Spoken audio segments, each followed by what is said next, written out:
Hello, sweeties. It's me, Sweetie. You might have noticed that I'm not in my junkyard this time. Well, you see, after that, whole scrape with the, superheroes, I actually moved in with my other brother, Zark, or as you might know him, Adjective Man. I liked living in the dump and all, but, this place was nice. Oh, and if you're wondering why, I don't live with Garrett anymore, it's because ever since I became this form, the green one's been looking at me funny. So, yeah, I moved in with Zark. He lives in this weird palace in Antarctica or something. I don't get it either. It's surprisingly warm in here, though. Also, this place is full of these black and white chickens that, taste absolutely great. You really gotta try them. Yeah. You might also remember how me and, Zark interrupted the last video. Yeah, we had to arrest our cousin. He has quite the laundry list of crimes. Here's, just a few examples of what he's, wanted for.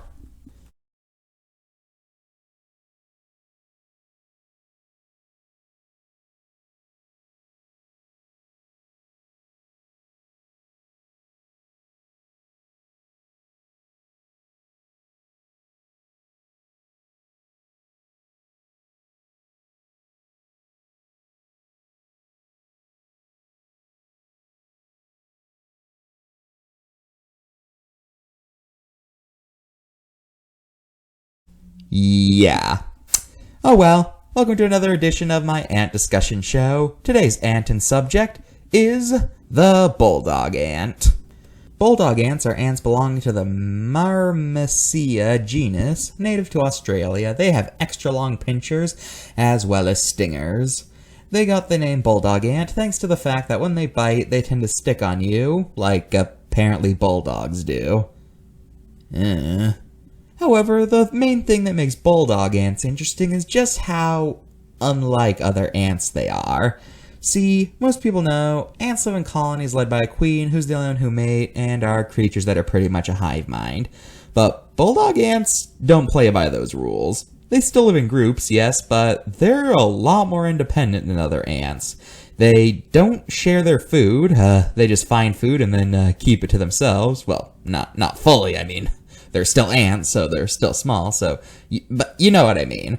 Oh yeah, workers are perfectly capable of breeding, and the queen herself is a lot more active than in other species. And, one last thing, the adults are omnivorous, but the young are pure carnivores. So, there's that. Appearance-wise, they give the bulldog ant a 7 out of 10. It's a bit too generic looking, but the stinger and long jaws do help add to the aesthetic. Danger-wise, they give them a 10 out of 10, often considered to be the most dangerous ants in the world, since their venom is capable of killing grown adults, especially if you're allergic. As for their importance to the environment, I give them a 10 out of 10, just like I give all ants. Some of you might criticize me for doing that, but I'd like to hear you explain why ants shouldn't get a 10 out of 10, Mr. Termite fanboy. Let's look at the card. Well, this card really only has one error. It claims they're carnivores, even though, as I said earlier, the adults are omnivorous, and it's only the young that are obligate carnivores. So, 9 out of 10. Thanks for tuning into this episode of Sweetie's Ant Talk. A lot of people might say that we should have just made ants one video, but I think those people are wrong. I'm here to expose the truth behind ants, because Hollywood refuses to actually acknowledge ants, and just shows them as a generic species.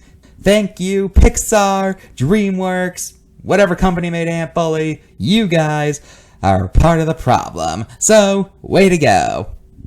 Well, sweeties, this has been Sweetie, signing off. Bye.